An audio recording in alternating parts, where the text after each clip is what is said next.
The Phoenix of Gao, Revolution in Fur and Fire. The Great Hall of High Mist Cavern was unusually tense. Carved deep within the sacred mountain of Clan High Mist, it had for centuries echoed with the low, growling debates of Gaoian elders. But today the tone had shifted. The old leaders sat rigid, their fur prickled, eyes darting nervously as a new voice echoed across the ancient stone. High Matron Rhea of Clan Firefang stepped forward, her black fur streaked with battle gray. Once, a female would never have been allowed to stand here, much less speak. But now she bore the sigil of both her clan and an earthborn ideal, a silver pin in the shape of a phoenix. This council clings to a past forged in fear and secrecy, Rhea declared, her voice steady. But the galaxy has changed. We have changed. The time has come to burn away the old and rise, like our Terran allies, into something greater. A ripple of discontent swept through the chamber. Elder Brogar of Clan Stoneback growled, slamming his paw on the table. Human ideas are dangerous. They breed chaos, disobedience. Females challenging the order? You would tear the roots from our very history. Rhea didn't flinch. History doesn't feed the cubs, nor does it defend our skies. Who led the orbital evacuation of our war orphans during the last Cordy raid? Female pilots trained by Terran flight instructors. Who cracked the Dominion's encryption? Gaoian students using human AIs. Behind her stood dozens of younger Gaoans, both male and female, representing a dozen clans, each carrying datapads glowing with proposed constitutional reforms. Their eyes gleamed with purpose, the same light Rhea had seen in Terran youth who demanded justice during Earth's own turbulent years. The shift hadn't come easily.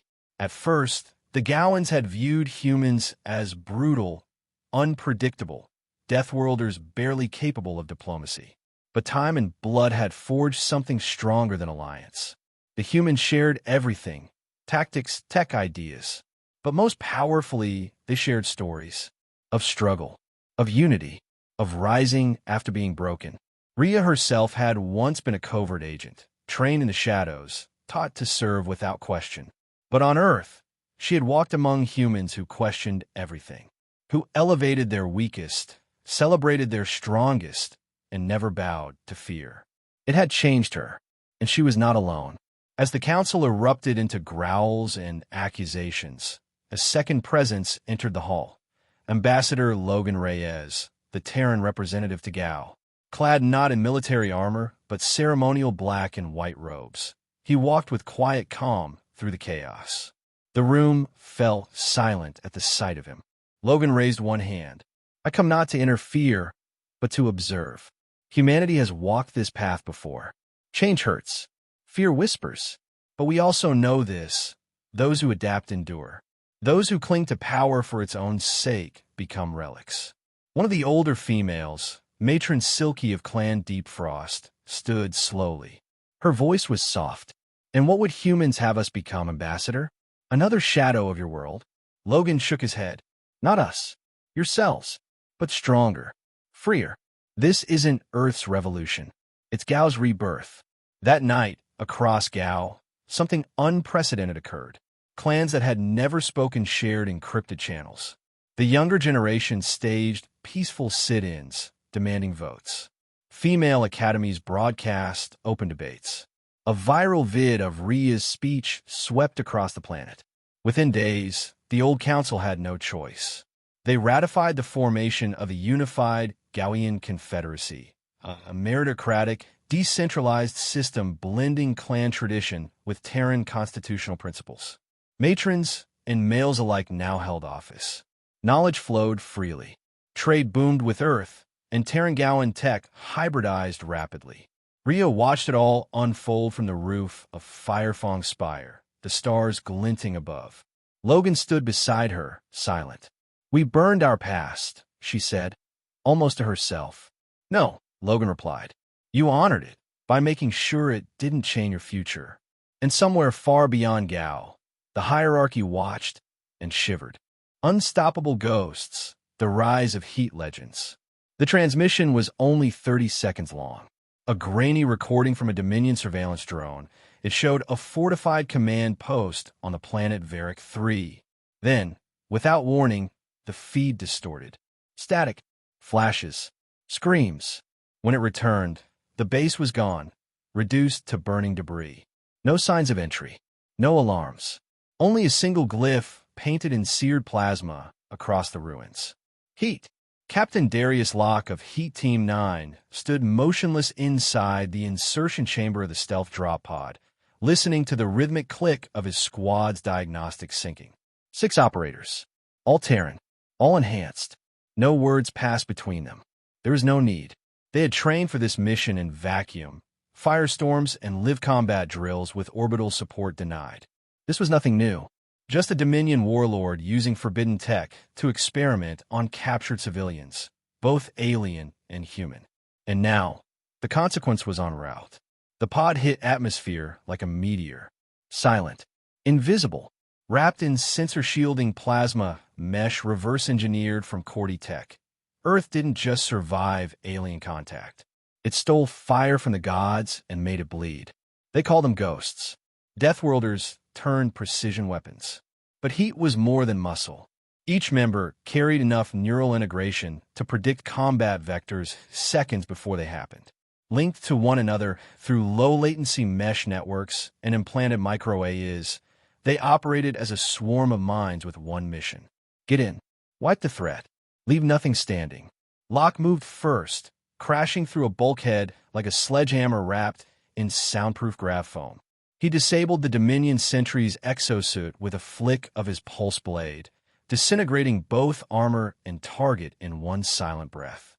Sergeant Cora, their demolitions expert, danced through the inner ring, planting quantum charges with surgical precision. Lieutenant Farah and Doc Newton, their combat medic, swept the labs. The horror they found there, the vivisections, the cybernetic graft experiments, only made them quieter. Heat didn't scream. Their silence was vengeance enough. The entire operation lasted 4 minutes. Not a single Dominion broadcast went out. Not a single survivor remained. In the end, the only sign of Terran presence was an encoded data packet uploaded to a dozen neutral networks simultaneously. Photos, coordinates, warnings. This is what happens when you touch civilians. The footage went viral across Galactic backchannels. The Dominion tried to discredit it, of course, fabricated Deathworld propaganda. But too many had seen. Too many whispered of the shadows that now moved in Terran orbit. Heat had become myth. On the bridge of the TSS horizon, Colonel Ames watched the after-action report in silence. Behind her, several Gaoian tacticians, recent graduates of Earth's allied military program, shifted uncomfortably. They're monsters, one muttered. They don't just fight. They erase. Ames turned, her expression unreadable. No, they're the scalpel. Your monsters are the ones building meat factories in orbit. We just send the people who make sure no one ever builds one again. The room fell silent, but not everyone was afraid. Some were inspired. Across a dozen border worlds, petitions poured in, young Terrans and even allied aliens begging for a chance to join the program. The entrance tests remained brutal. 10% survival rate. Fewer made it through the neural sync integration. Fewer still passed the psychological resilience trials. But those who did stopped being human in the traditional sense. They became heat. Not armies. Not fleets. Exclamation points on the galactic map that read, "You crossed the line." Locke knelt at the edge of a burned Dominion research site, scanning a hollow photo retrieved from the ruins. A small alien child, Chilkrothy, maybe grinning, holding a drawing of stars. One of the victims. One of the reasons he did this. He touched the photo to his chest armor, then slid it into a small compartment marked Memoriam.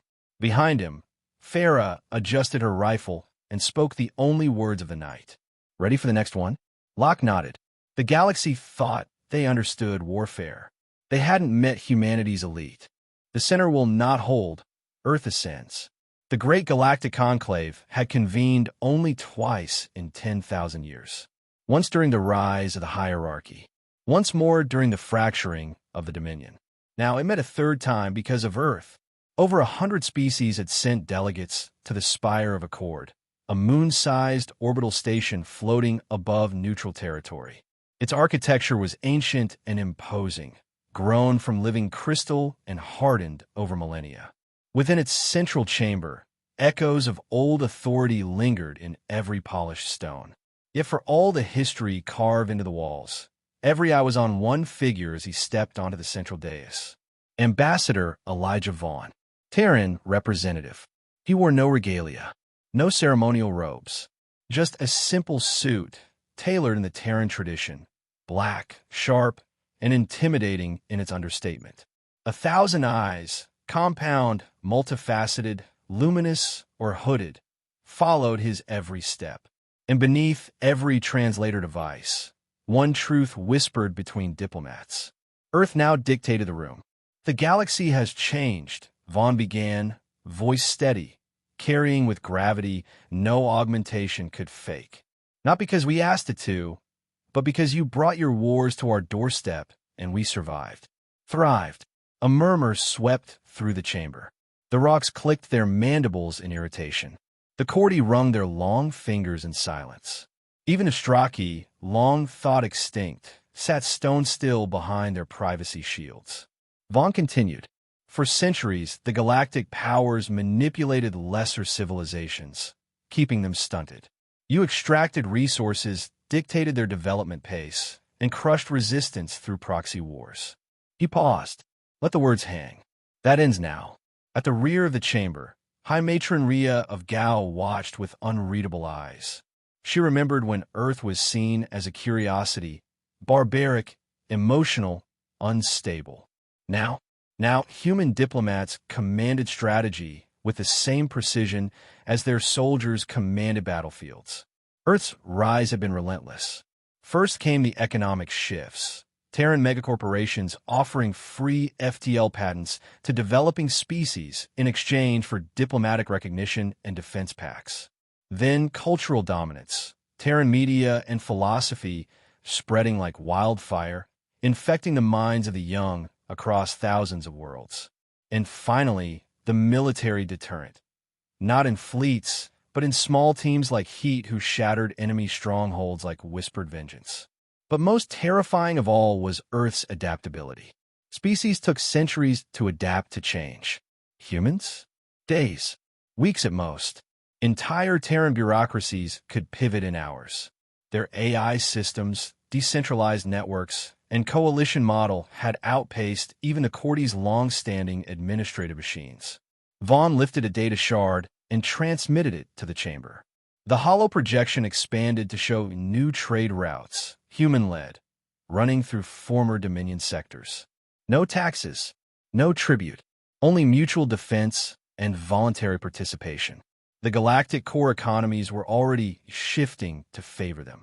Vaughn smiled faintly. This is not conquest. This is balance. Earth does not seek to rule. We seek to equalize. You can join us, or you can be left behind. An eruption of diplomatic chatter followed. A few of the old powers walked out. Some called it arrogance. Others saw only inevitability.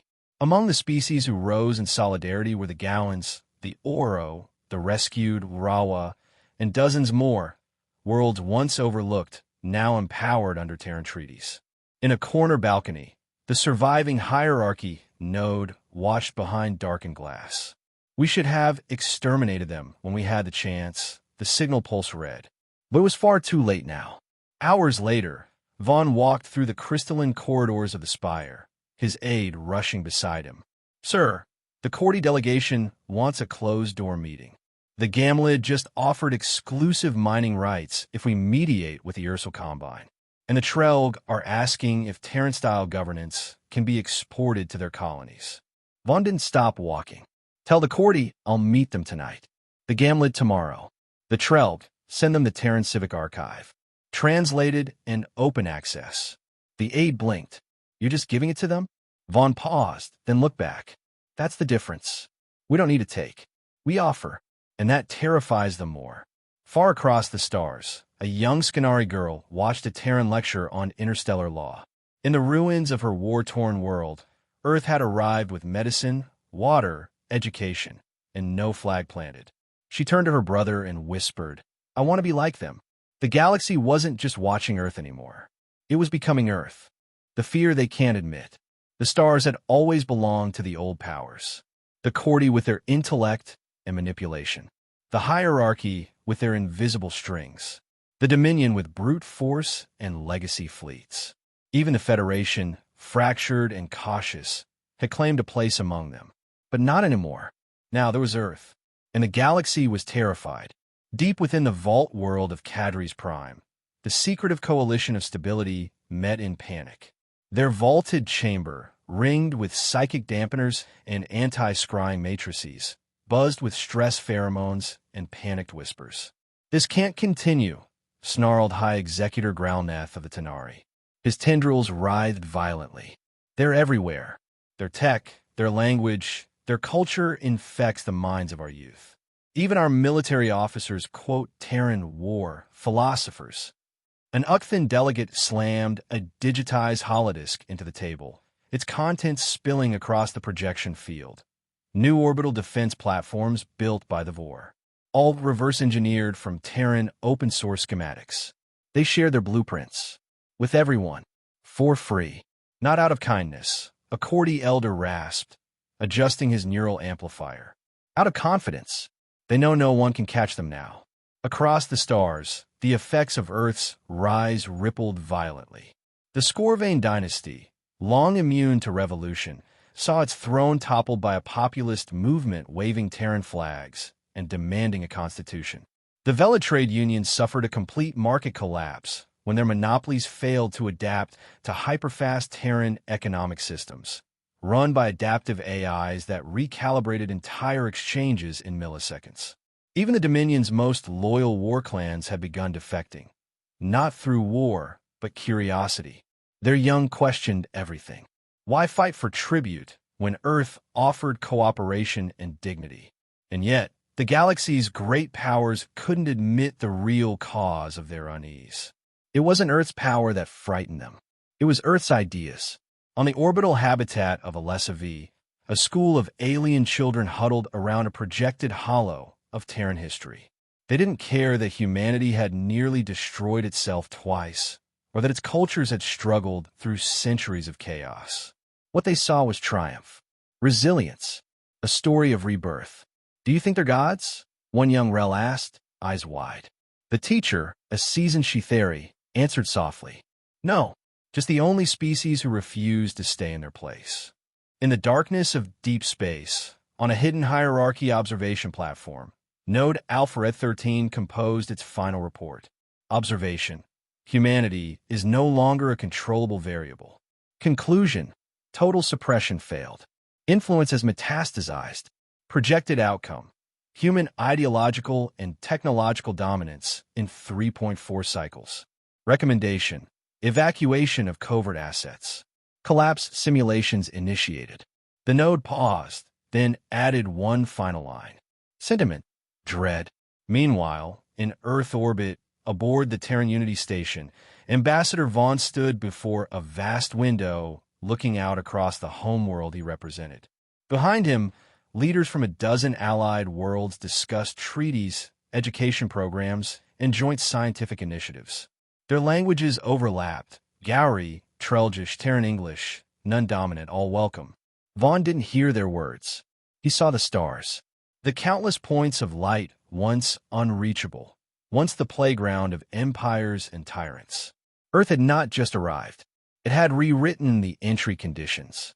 From the outer rim to the galactic core, a quiet truth spread, never said aloud, but always known.